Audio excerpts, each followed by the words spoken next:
Só lembrando vocês que essa aula está sendo gravada para depois ser postada no canal do YouTube, tá bom? Caso algum colega seu não esteja conseguindo acessar a aula, esteja perdendo conteúdos aí, ou mesmo você, se algum dia sua internet falhar, você pode estar acessando o canal lá que no fim do dia todas as aulas serão postadas, ok? Então vamos lá.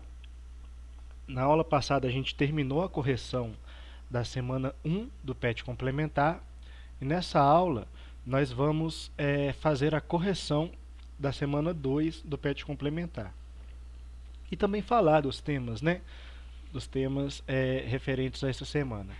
Que aqui essa semana será colonizações, espanhóis e ingleses na América. Então, nessa primeira semana a gente vai falar aqui sobre a colonização espanhola, né? E na próxima semana a gente vai falar da colonização dos ingleses. Ok? Então vamos aqui avançando. Só para a gente saber, a Espanha é esse país que representa a maior parte aqui da Península Ibérica, tá bom? Percebemos aqui que a Espanha ela faz fronteira com Portugal, né? Que foi a metrópole do Brasil durante o período da colonização, ok? Então toda essa região aqui em laranja seria a região da Espanha, ok? Bem aqui, marcado aqui no mapa mundi. Avançando aqui mais um pouco. Outro ponto que a gente tem que falar também sobre a colonização da Espanha é que a colonização do mundo inteiro, né, durante o período da expansão marítima, né, que a Europa estava precisando achar um caminho, um meio de conseguir chegar até as Índias. Por quê?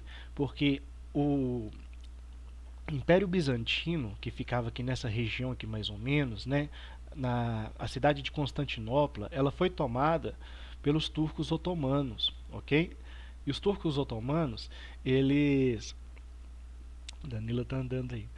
Os turcos otomanos, eles eram povos islâmicos, né, que migraram aqui da região norte da África e invadiram a região aqui do Império Bizantino, tomaram o poder do Império Bizantino, né?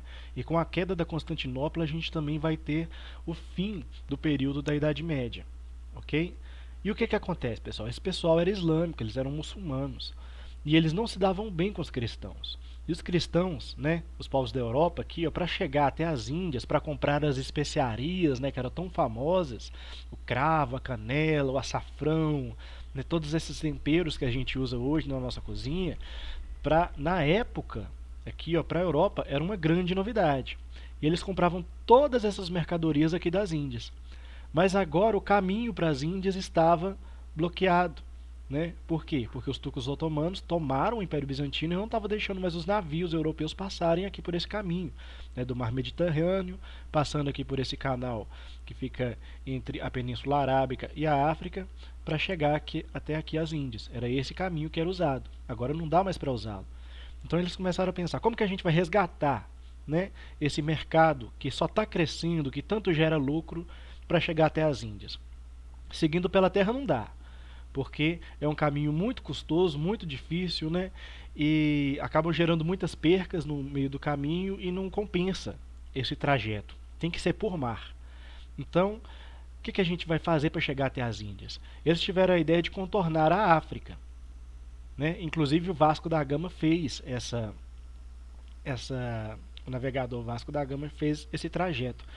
Só que eles ainda achavam que era um caminho muito difícil, pessoal. Mesmo porque aqui nessa região aqui da África tinha muitas partes onde a costa era muito cheia de pedras, né? Então constantes naufrágios existiam. Existe inclusive o Cabo da Tormenta, né? Onde que depois que Vasco da Gama passou por ele rebatizou, né, a região como Cabo da Boa Esperança, né? Porque conseguiu vencer o Cabo da Tormenta e chegar até as Índias. Mas assim, eles não estavam gostando muito desse caminho não. Precisava achar um caminho mais curto, um caminho mais rápido, né, que chegasse até as Índias. E já existia na época, né, uma ideia que era muito contestada pela religião, pelos religiosos, que a Terra era um globo, né, que a Terra era redonda. Até hoje é contestada essa ideia, né, pessoal? Vamos pensar como é que a sociedade vem regredindo. Mas nessa época já se tinha a noção de que a Terra era redonda. E começaram a pensar, não, se a gente sair daqui e seguir direto pelo Oceano Atlântico. Em algum momento a gente chega no Oceano Índico aqui, né? E vai chegar até as Índias, sem problemas. Só que eles não contavam que no meio do caminho eles fossem encontrar aqui com um novo continente, né? Encontrar com a América aqui no caminho. Aí Cristóvão Colombo chegou nas Antilhas e chamou os nativos das Antilhas de índios, porque pensou que tinha chegado nas Índias. Uma confusão danada. Mas o que vocês têm que saber é que a Península Ibérica, ela vai ser o país que vai liderar, né, esse processo, ok? O processo da expansão marítima. Inclusive, o Tratado das Tordesilhas, ele representa essa liderança de Portugal e Espanha na colonização do mundo. E o que é o Tratado das Tordesilhas? Ele foi firmado em 1494, 2 anos depois de Cristóvão Colombo sair da Espanha e chegar até as Antilhas, né? Foi firmado aqui, ó, com a seguinte ideia: vamos dividir o mundo em duas partes, ok? A parte verde vai ficar toda destinada à colonização de Portugal e a parte amarela vai ficar a cargo da colonização da Espanha. Só que aí, gente, esse tratado, né, lógico, ele gerou muito debate, muita polêmica na época que foi lançado, até porque ele foi sancionado pelo Papa, né? Então todos os outros países cristãos acharam um absurdo o Papa estar aceitando um acordo desse, né, dividindo o globo, todas as terras do planeta, entre a Espanha e Portugal. Inclusive o rei da França falou: quero saber cadê o documento que Deus assinou dividindo o mundo entre espanhóis e portugueses, né? Uma grande polêmica que foi gerada aí, mas enfim, esse foi o Tratado das Tordesilhas, ok? A ideia era dividir o mundo em duas partes para ser colonizado por Portugal e Espanha. E hoje nós vamos falar aqui da região que foi colonizada pela Espanha. Como eu falei, né, gerou muita polêmica esse acordo e ele acabou sendo respeitado mais pelos espanhóis e portugueses do que pelo resto do mundo. Na verdade, nem espanhóis e portugueses acabaram se preocupando tanto em cumprir o Tratado das Tordesilhas. Tanto é que a gente sabe, né, que o território do Brasil é bem mais extenso do que essa linha aqui está dividindo, né, a linha do Tratado das Tordesilhas divide. Ok? Então, avançando aqui. Colonização espanhola. A gente tem aqui duas imagens de Cristóvão Colombo chegando, né, até as Antilhas e contemplando, chegamos até as Índias, né? Ok. Caracterizada pela modificação da estrutura política, econômica e religiosa das sociedades que habitavam naquele território. Pessoal, quando chegaram os espanhóis aqui na região da América, já existiam sociedades muito bem organizadas, muito bem estruturadas aqui na região, ok? Já existiam os incas, os astecas, né? Os maias já tinham deixado de existir já há quase 500 anos, né? Então, assim, mas existiam cidades já muito bem construídas, existia uma rede de comércio, existia todo um estado, um sistema de cobrança de impostos, né? Uma cultura, uma escrita, né? Então eram povos assim que já tinham grandes conhecimentos, até astrológicos, né? Tinham uma grande estrutura já de conhecimento, de cultura, uma estrutura social, né? Já muito bem formada. E com a chegada dos espanhóis aqui, ó, houve uma transformação total no cotidiano desses povos nativos. Por quê? Porque eles tiveram que se adaptar às imposições culturais, né, dos espanhóis. Eles tiveram que se adaptar à língua dos espanhóis, à religião, né, católica dos espanhóis. E todo o espectro cultural dos espanhóis foi imposto a esses povos nativos. Introdução de uma nova religião, de um novo idioma, de uma organização econômica e social, né, conforme foi explicado. Comercialização de novos produtos antes desconhecidos na Europa. Ou seja, produtos aqui, ó, originais da América, tá bom? Que começaram a fazer muito sucesso na Europa. Por exemplo, a batata, o milho e o chocolate. O chocolate que a gente come bastante na Páscoa, né, pessoal? Ele foi criado pelos astecas e ele era uma bebida ritualística, eles bebiam em rituais, tá certo? E como é que eles faziam o chocolate? Da semente, do cacau, né? Torrada e moída. Só que ele não era adocicado, era uma bebida amarga pra caramba, né? Essa bebida feita com a semente do cacau torrada e moído, ok? Mas deu origem ao chocolate, beleza? O cacau era tão valoroso, era tão valioso dentro da cultura asteca que inclusive as sementes de cacau eram usadas como moedas, tá bom? Dentro da sociedade asteca. Além disso, as fronteiras do mundo conhecido se alargaram e se modificaram para sempre. Ok? Então a perspectiva que os espanhóis, né, que todo mundo tinha sobre o quão vasto, quão extenso é o território do nosso planeta, se ampliou bastante com a descoberta da América. Avançando aqui. Existem alguns motivos que levaram os espanhóis a subjugarem as civilizações pré-colombianas, mesmo sendo numericamente inferiores, que são importantes destacar. Beleza? Pessoal, desse primeiro slide aqui tem alguma dúvida? Deu para entender tudo? Se tiver alguma dúvida, tá? Às vezes eu estou falando muito rápido, mas vocês podem falar. Liga o áudio aí e fala que eu vou e paro aqui e a gente procura esclarecer. Tá bom? Quando chegaram os espanhóis na América, a gente sabe que eles vieram, né, em caravelas, em naus, em navios, né? Mas assim, não eram navios que dava para comportar exércitos de centenas de milhares de pessoas, né? Vieram alguns espanhóis, sim, mas o que que acontece? As populações ameríndias, né? Ameríndias são todos aqueles que são os nativos americanos, né? As populações ameríndias, elas eram compostas por milhares, né, de pessoas, milhões de pessoas. Né? E como que os espanhóis vão conseguir subjugar, impor a sua autoridade sobre esses povos? Né? Eles estão em maioria, né? Eles estão em maior número. Então existem alguns fatores aqui que a gente lista para explicar como que os espanhóis conseguiram dominar esses povos que estavam em maior número. O primeiro, a extrema violência empregada pelos espanhóis aos povos nativos americanos foi marcada pelo uso de potentes armas de fogo que eram desconhecidas por essas civilizações. Né? Então nessa época já existiam aquelas armas, aquelas espingardas, né, que funcionavam à base de pólvora mesmo. Era assim, era complicado por quê?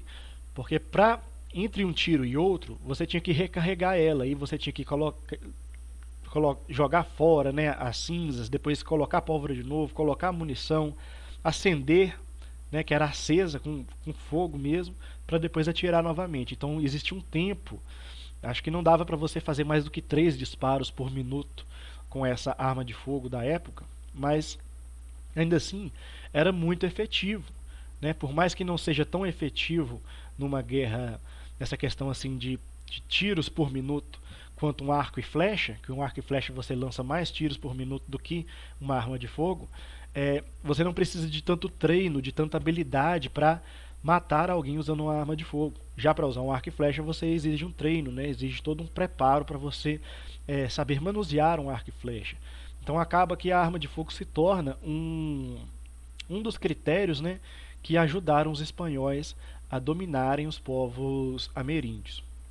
O segundo ponto aqui que a gente pode usar como uma vantagem dos espanhóis sobre os nativos americanos seria a utilização de cavalos, animais desconhecidos em terras americanas naquela época. Então, pessoal, o maior mamífero que eles conheciam naquela época, pelo menos assim na região dos Incas, era a lhama, né? Que eles tinham, faziam o pastoreio da lhama. Mas quando eles viram um cavalo, aquele animal de grande porte, né, grande potencial, poderia carregar um humano, poderia levar carroças, né? Assim, um animal muito poderoso mesmo, assim. Quando eles viram o cavalo e ainda o espanhol montado em cima do cavalo, né, eles acharam que estava vendo uma divindade, que estava vendo uma figura assim sobrenatural, né, muito poderosa. Então, só a figura do cavalo já afugentava esses índios. E o cavalo ele também permitia que os espanhóis percorressem uma grande distância num curto período de tempo, o que era mais uma vantagem dentro do contexto de uma guerra. O terceiro aspecto que a gente pode citar aqui, ó, seria: os espanhóis tinham o conhecimento da metalurgia, o que fazia de suas armas e armaduras mais resistentes do que as armas e armaduras dos nativos. Ok? Então, pessoal, por mais que os nativos eles tivessem, né, os materiais que eles usavam para fazer suas armas, que não eram materiais ruins não, tá bom? Eles tinham tacapes, eles tinham machados que eram feitos de obsidiana, né, que é o metal vulcânico, que era muito afiado, era muito resistente, ok? Então, assim, eles faziam armaduras de algodão torcido que nas guerras que eles empreendiam, né, entre si, acabava sendo muito efetivo, muito importante assim para evitar que eles se machucassem de uma forma mais grave durante uma batalha, né?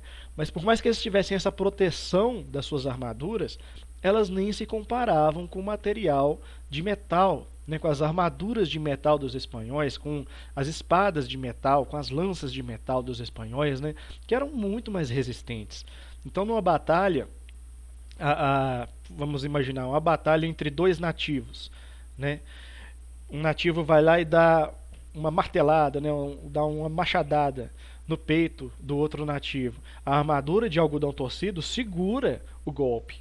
Não vai deixar que ele se fique, vai doer, mas não vai ficar tão ferido, né? Mas a armadura de algodão torcido não vai conseguir segurar uma espada de ferro estocando o peito dele, né? Então, assim, a gente já vê a diferença nessa questão da vantagem em guerra, nesse princípio aí do material que era usado, né, pelos espanhóis e pelos nativos. O quarto ponto que a gente também pode falar seria: havia ainda a propagação de doenças que matavam rapidamente os nativos quando entravam em contato com os espanhóis, já que eles desconheciam as doenças e não tinham imunidade a elas. Então, pessoal, o que acontece? Quando os espanhóis chegaram na América, eles trouxeram as doenças, né, da Europa.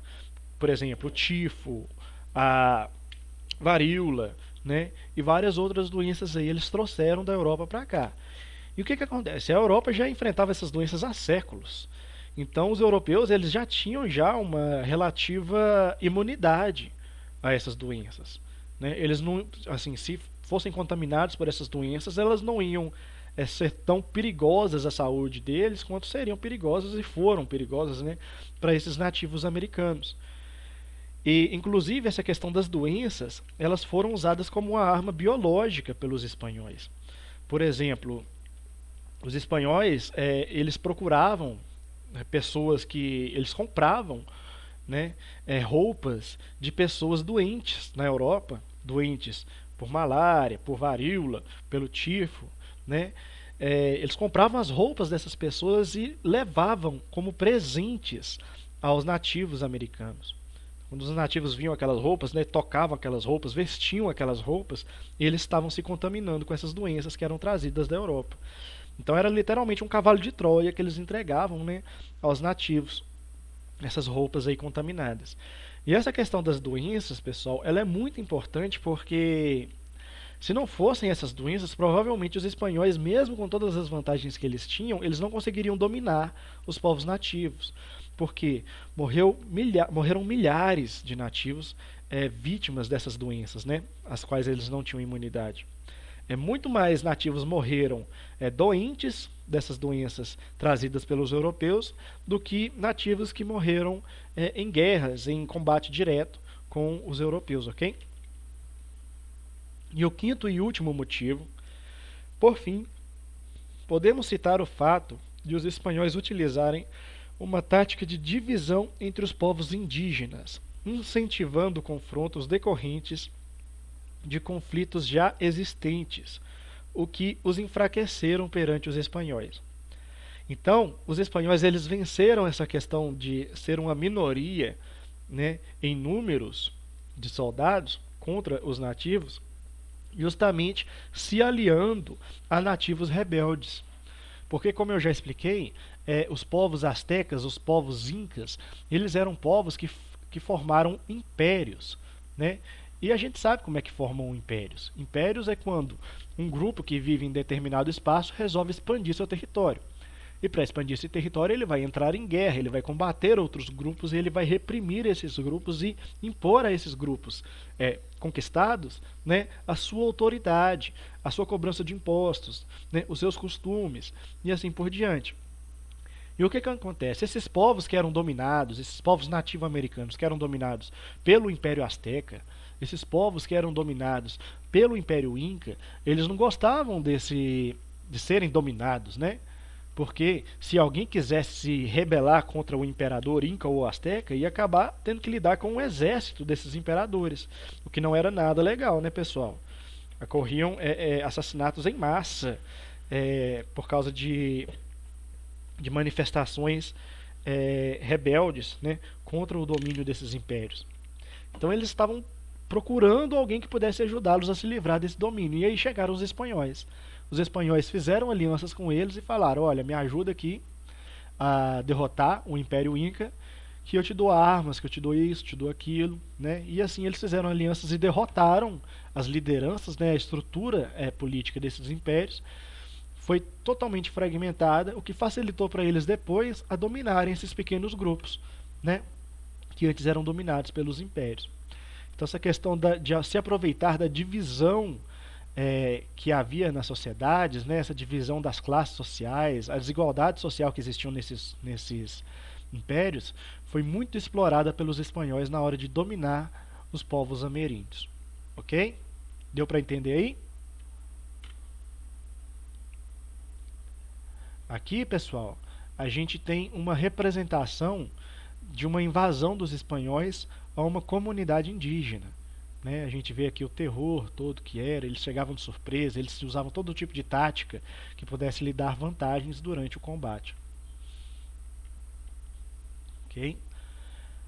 A expansão do domínio territorial... Pessoal, só um minutinho aqui, estão chamando aqui na porta, rapidinho.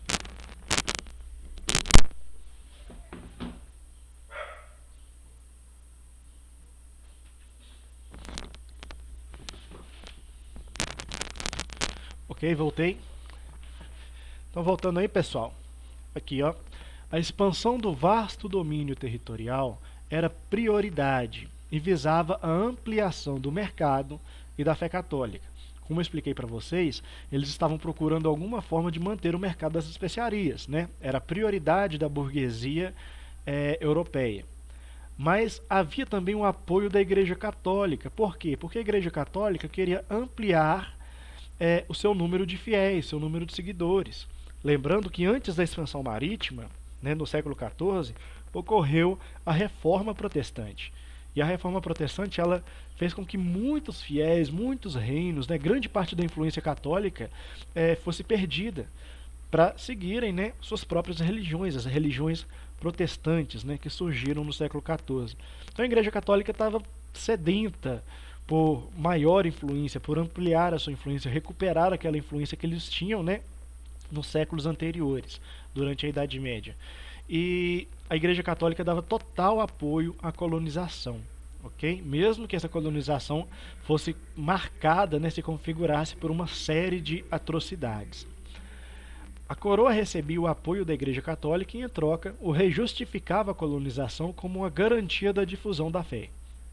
As pilhagens eram financiadas pela burguesia em nome do rei. Então, pessoal, como eu disse para vocês, a América ela foi principalmente colonizada por espanhóis e portugueses. Mas muitos desses territórios americanos, né, eram explorados por outros povos também. Por exemplo, aqui no Brasil, o ciclo do pau-brasil foi marcado pela exploração francesa. Né? Os franceses eles fizeram mais lucro com o pau-brasil do que os próprios portugueses aqui no território brasileiro. Outro ponto que a gente pode falar também, usando o Brasil como exemplo, são os holandeses aqui no período da cana-de-açúcar, né? O período açucareiro, aqui, o ciclo do açúcar aqui no Brasil. Os holandeses eles também fizeram um grande lucro, né? Principalmente ali na região do Nordeste, fazendo a exploração do território brasileiro com a produção da cana-de-açúcar, ok? E o que acontecia? Essas nações eram inimigas, né, dos povos ibéricos, de Portugal e da Espanha. E quando Portugal ou Espanha encontrava com um navio de franceses, de holandeses ou de outro povo que estava aqui rondando a região aqui da América, esses navios eram pilhados, eram pirateados, né, eram invadidos, os navegantes eram dominados, mortos, né, ou levados como escravos, para depois serem vendidos e tal. Né? Então, assim, a pirataria acontecia muito nessa época, ok? E era financiada, era apoiada pelo rei, O rei da Espanha apoiava essa pilhagem aos navios inimigos, ok? De nações inimigas. Avançando. Ao estabelecerem-se na América, os espanhóis se depararam com populações organizadas e regidas por leis há muito consagradas. Como eu disse, eles já tinham um sistema de organização própria. Assim, para melhorar a exploração do trabalho, os espanhóis adaptaram suas formas de trabalho, por exemplo, a encomenda, com as formas de trabalho dos nativos, a mita. Então a gente vai falar aqui sobre como os espanhóis mesclaram as suas formas de produção com as formas de produção dos nativos, né? Houve essa mescla cultural aqui que favorecesse a produção colonial espanhola. Vamos avançando aqui. Ok. A encomenda primeiro. A encomenda era uma instituição em vigor nos reinos de Castela e foi adaptada nas Índias. Ok? No caso aqui as Índias fala América, né? Na época eles chamavam a América de Índias também. Aqui, pessoal, então a encomenda vai ser um sistema que os espanhóis vão trazer, né, para explorar as terras americanas. A mita, ela vai ser um sistema que já vai existir aqui na região da América. E o que consistia a encomenda, pessoal? A encomenda permitia ao encomendeiro, um fidalgo espanhol, a cobrar tributos na forma de trabalho ou de bens materiais a determinada população indígena. Então, as terras dominadas pelos espanhóis eram divididas, né, em faixas territoriais, e essas faixas territoriais eram dadas a um encomendeiro. Quem que era o encomendeiro? Era um fidalgo, era alguém importante, né, na Espanha, que era trazido para a América, né, algum rico que era trazido para a América para tomar posse daquela terra. E os índios, os nativos que viviam naquela terra, né, agora iam se subordinar à autoridade desse encomendeiro, ok? E o encomendeiro espanhol, ele vai cobrar impostos dessa população indígena, seja na forma de trabalho, né, trabalhando nos campos, aqui na produção, ou seja, com bens materiais, ok? Em troca, o encomendeiro deveria evangelizá-las, cuidá-las e defendê-las. Então, se um povo nativo quisesse invadir as terras da encomenda, seria o encomendeiro que iria defender, né, tanto as terras quanto os nativos. E acabar usando também os nativos para lutarem contra um invasor. E em troca de todo esse trabalho, de toda essa exploração, ele dava o quê? Ele dava a evangelização, a catequização, né? Ele ensinava a religião católica a esses povos. E ao mesmo tempo proibia, né, que eles seguissem os seus próprios cultos. As encomendas eram hereditárias, ou seja, o filho do encomendeiro, ele vai herdar o comando daquela encomenda, tá bom? Daquela terra que era explorada. Mas elas não eram perpétuas, ou seja, a qualquer momento o rei poderia tomar, né, aquela terra e dar para outro fidalgo, para uma outra linhagem, se ele quisesse, estava a cargo do rei. Os abusos cometidos por muitos encomendeiros levou várias ordens religiosas a protestarem junto ao rei.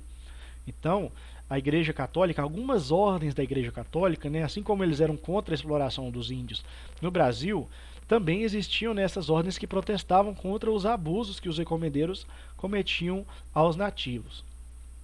De fato, a coroa espanhola tentou abolir o sistema da encomenda 50 anos após a sua implementação, gerando revolta em vários pontos dos vice-reinos. Ou seja, os encomendeiros lucravam bastante, né, pessoal, fazendo esse comércio, fazendo essa exploração do território que lhes era devido, né? E quando o rei tentou abolir esse sistema da encomenda, eles não aceitaram muito bem, não, ok? Também a própria população indígena se rebelava contra esse sistema, como foi o caso da revolta liderada pela indígena Bartolina Sissa, de 1750 a 1783, na atual Bolívia. Então aqui a gente também vê a manifestação da resistência nativa, né, contra essa dominação aqui dos espanhóis. Ok? Avançando aqui, agora vamos falar da mita. Como eu expliquei, a encomenda é um sistema que os espanhóis implantaram, né, na América. É o sistema que os espanhóis trouxeram das outras colônias para implantar na América. A mita é um sistema que já existia na América. Lembra que eu falei, né? Existiam impérios inteiros aqui na América. Então esses impérios, eles dominavam os povos que lhes eram subordinados, né? E eles usavam a mita. Os espanhóis, eles vão se aproveitar desse aspecto cultural aqui, ó, que era a mita, né? Para ganhar, para aumentar, né, o seu lucro e aumentar a exploração sobre os povos nativos.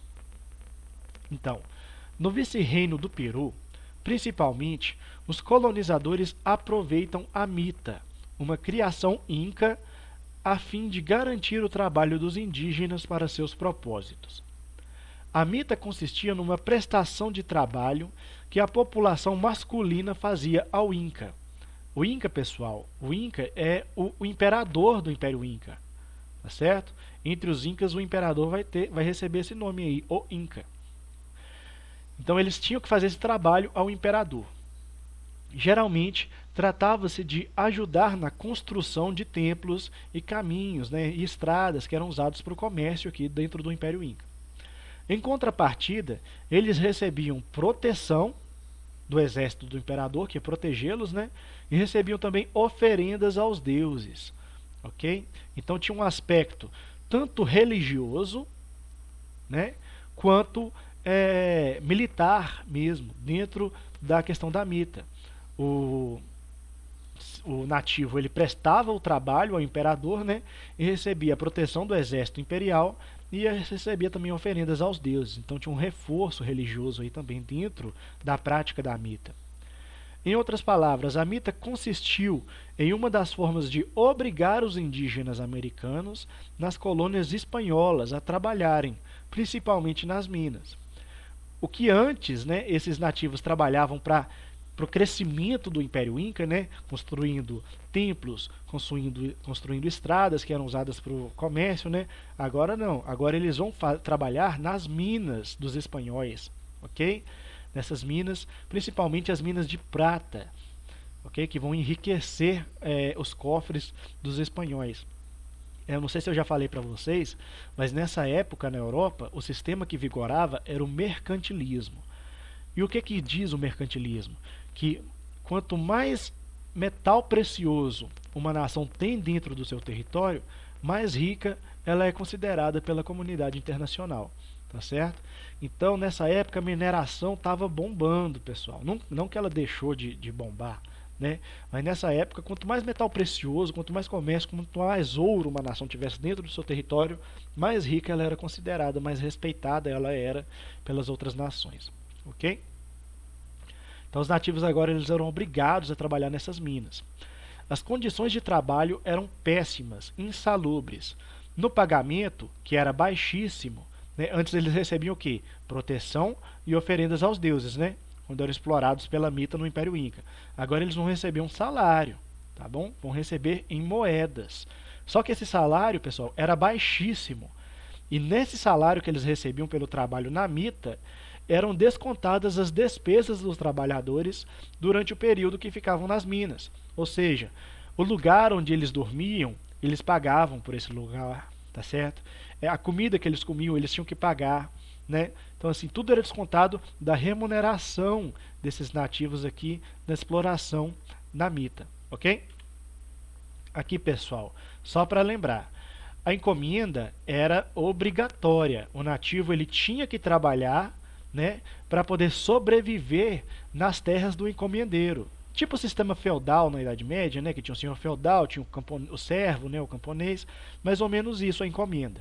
Ok? Então ele não recebia nada por esse trabalho na encomenda. A encomenda foi trazida pelos espanhóis para a América. Na mita, que já existia aqui, o trabalhador, o nativo, ele recebia. Só que ele recebia muito pouco, né? Se ele comesse muito, os espanhóis poderiam até deixar ele devendo ainda, né, ao trabalho aqui. Então era muito insalubre, muito exploratório mesmo a mita. Mas existia essa configuração aqui de pagamento ao trabalho deles. E outra, esse trabalho ele era temporário, ok? Eles ficavam alguns meses trabalhando nessas minas, tá bom? E depois voltavam para as encomendas. Né? Todo mês era sorteado algum grupo para ser levado até as minas para trabalhar na mita, ok? dentro das encomendas. Quando eles voltavam, outro grupo era sorteado e levado para trabalhar aqui nas minas, ok? Então sempre tinha gente indo e voltando aqui dessas minas. E muita gente morrendo também, né, nesse trabalho aqui dessas minas, que era muito insalubre. Os espanhóis usaram esta mesma ideia em todo o território do vice-reino do Peru. Dessa maneira, as tribos indígenas eram confinadas às reduções e aí recebiam o catecismo, né? Então, pessoal, muitas vezes o pagamento que eles recebiam não era em moedas, né? Se os espanhóis falassem, não, a gente não vai pagar vocês em moedas, não. A gente vai pagar vocês com o catecismo. Vocês vão ser catequizados, vocês vão receber aqui, né, a doutrina católica. E, né, por esse meio aqui a gente vê um forte processo de aculturação, ou seja, a cultura dos espanhóis começa a ser dissolvida literalmente, né, a cultura dos povos nativos, né, é dissolvida para dar lugar à catequização, né, à doutrina católica. A fim de pagar esses custos, eles deviam realizar a mita. Então, até para receber o catecismo, até o catecismo, né, o sustento dos padres era pago com o trabalho deles na mita. Okay? Esta geralmente consistia no emprego de parte da população na exploração de minas de prata durante um ano. Os homens eram sorteados e, em geral, trabalhavam 4 meses recebendo um pagamento. Cumprindo o prazo, deveriam retornar à comunidade que, por sua vez, deveria enviar um novo grupo de homens. Apesar de sua origem inca, os espanhóis também se apropriaram da mita para impor um ritmo de trabalho compulsório aos nativos americanos. Ok? Agora vamos falar da sociedade nas colônias hispânicas. Pessoal, era uma sociedade estratificada, estagnada, né? Ou seja, existiam essas classes sociais e não havia transição de uma classe social a outra, ok? Se você estava aqui na classe dos negros escravizados, você não ia ser tratado da mesma forma que os indígenas, tá certo? Os indígenas, eles não eram tratados da mesma forma que os mestiços, cada classe tinha os seus privilégios, né? E não havia transição de uma classe social para outra, ok? Então vamos aqui falar dos chapetones. Assim chamados, os espanhóis recém-chegados nas colônias hispânicas ocupavam os altos cargos como vice-rei, capitães gerais, governadores, alcades ou intendentes, prefeitos, né? Bispos e arcebispos superiores de várias ordens religiosas, né? Então, pessoal, quem vão ser os chapetones? Vão ser os espanhóis nascidos na Europa, nascidos na Espanha, que vão ser trazidos para cá, né? Eles vão ter um maior poder, os cargos mais importantes dentro da sociedade espanhola. No entanto, suas prerrogativas não eram hereditárias, pois se tivessem filhos nascidos fora da metrópole, esses seriam considerados crioulos e não gozavam da mesma posição social que os seus progenitores. Ou seja, essa prioridade que era dada aos espanhóis, né, nascidos na Espanha, só era dada se eles tivessem nascidos na Espanha. Se fossem filhos de espanhóis nascidos na América, eles não tinham esses privilégios, eles eram configurados como outra classe social. Okay?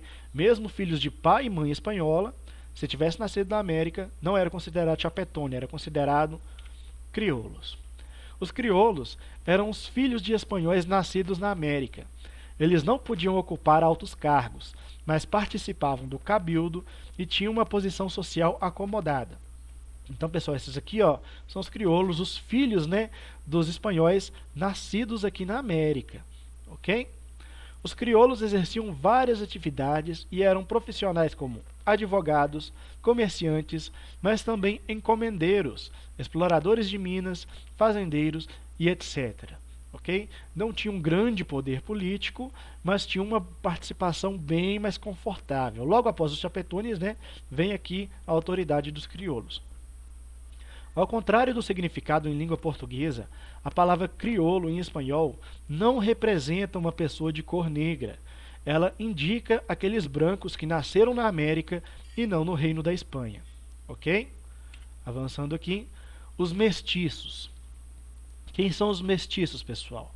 Os mestiços vão ser os filhos dos espanhóis, né, dos homens espanhóis com as mulheres indígenas, ok? Eles vão formar a classe dos mestiços. Eles vão ficar abaixo dos crioulos aqui, tá bom?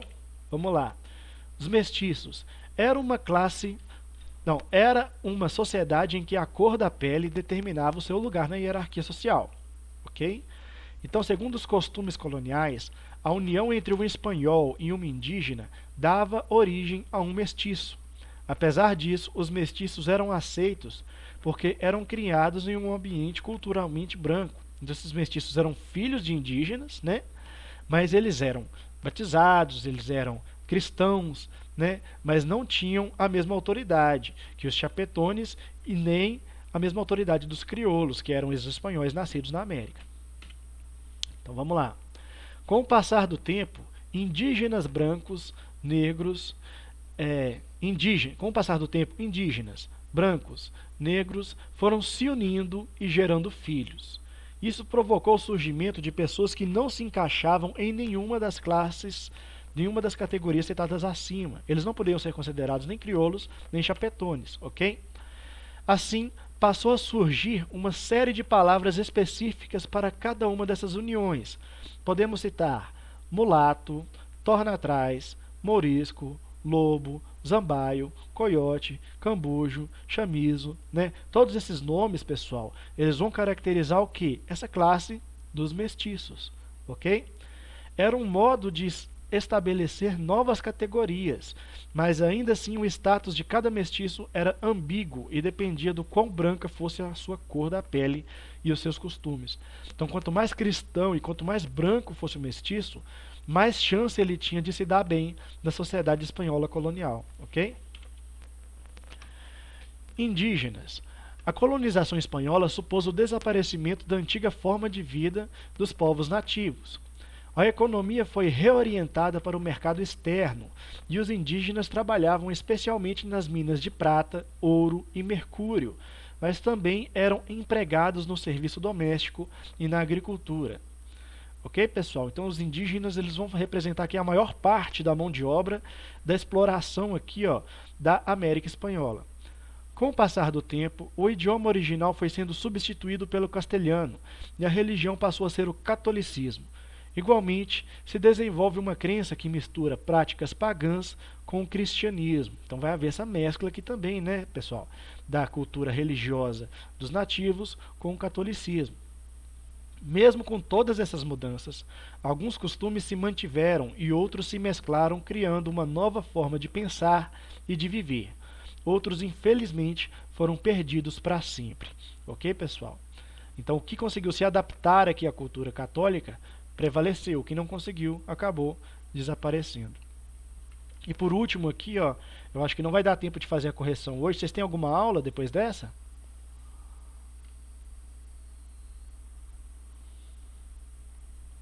Não, Essa é a última aula de hoje? do segundo ano é. Ah, não. Então não tem problema eu ficar algum minutinho a mais aqui não, né? Então vamos lá. Eu vou fazer a correção rapidinho aqui. Esse é o último slide antes da correção. Os negros escravizados. Houve a escravização de africanos também na América Espanhola, tá bom? Não no mesmo grau que os indígenas. A maior parte da mão de obra na colônia espanhola vai ser representada pelos indígenas, mas também vai haver o comércio, o tráfico de escravos, né? E a exploração de africanos escravizados na América Espanhola também. Então vamos lá. Os africanos escravizados eram trazidos por traficantes ingleses e portugueses, que contavam com a participação de investidores espanhóis. As pessoas escravizadas foram utilizadas como mão de obra para substituir a população indígena, dizimada no Caribe e forçados a trabalhar nas plantações de cana-de-açúcar, tabaco, cacau, algodão, dentre outros cultivos. Então, pessoal, o trabalho dos escravizados aqui ele vai estar baseado também na produção agropecuária, ok? Principalmente a produção para exportação, para venda, né? O que era produzido aqui era vendido na Europa. O foco da produção era a exportação. A escravidão negra não foi homogênea nos domínios espanhóis na América. foi intensamente empregada na região caribenha, mas com menos força no vice-reino do Peru, por exemplo, né? Natural, também foi aqui no Brasil, teve regiões onde a mão de obra escrava foi mais explorada do que a mão de obra indígena, mas teve regiões que a mão de obra indígena foi mais explorada do que a mão de obra escrava africana, né? No Brasil também, em toda a América, isso ocorreu. Por outra parte, quase não se sente sua presença na região do Rio da Prata, ok? Então vamos lá. Agora aqui a correção da atividade. Primeiro, explique sucintamente os motivos que levaram os espanhóis a subjugarem as civilizações pré-colombianas, mesmo sendo numericamente inferiores. Isso aqui, pessoal, é conforme a gente explicou, né? Os espanhóis contavam com algumas vantagens. Resumidamente, seriam as seguintes. Primeiro, eles tinham armas de fogo. Segundo, eles tinham cavalos. Terceiro, eles trouxeram doenças novas, às quais os nativos não eram imunes. Quarto, eles se aproveitaram das divisões sociais já existentes nas civilizações nativas. E quinto, os espanhóis tinham conhecimento da metalurgia, o que fazia de suas armas e armaduras mais resistentes do que as armas e armaduras dos nativos. Ok? Questão 2. A primeira colonização foi feita por um punhado de homens. Na Espanha, desde o início, a imigração era controlada pela Casa de Contratación. Precisava-se de uma licença para se instalar na América. Só os súditos da coroa de Castela poderiam consegui-la. Os conversos de origem judaica estavam excluídos. Tá bom? Então, só o pessoal aqui mais próximo da coroa, né, que conseguia uma licença para explorar as terras americanas aqui. Aqui se tornaram os chapetones, né? Ao chegar à América, esses espanhóis passaram a gozar de privilégios pelo nascimento e criação na Europa, ocupando os altos postos civis e militares. Indique a alternativa que denomina corretamente esses espanhóis. Como se chamavam os espanhóis, pessoal, que nasciam na Europa? Nasciam na Espanha? Eram os chapetones, né? A número 2, a correta seria a letra C, chapetones. E aqui a última, pessoal. Leia o texto abaixo e responda posteriormente o que é pedido. Nos anos de 1575 a 1600, Potosí produziu talvez a metade de toda a prata hispano-americana. Aqui a gente até falou, né, das minas de Potosí, aqui, ó, quando a gente falou da mita, né? Isso aqui é uma representação das minas de Potosí, tá bom? Grande parte da prata que era explorada pelos espanhóis saía daqui dessas minas. Okay? Aqui também é uma representação das minas de Potosí, que eu esqueci de falar. Aí voltando aqui, pessoal. Ok? Tal profusão de prata não teria vindo à tona sem a concomitante abundância de mercúrio de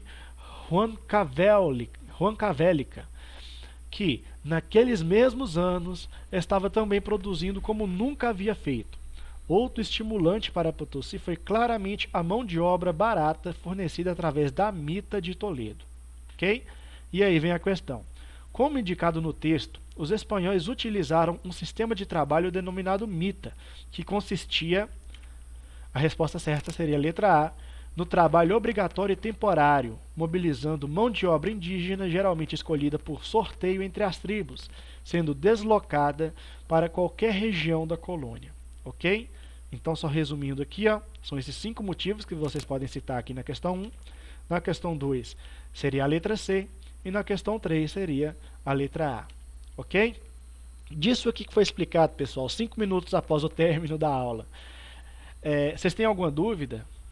Deu para entender tudo?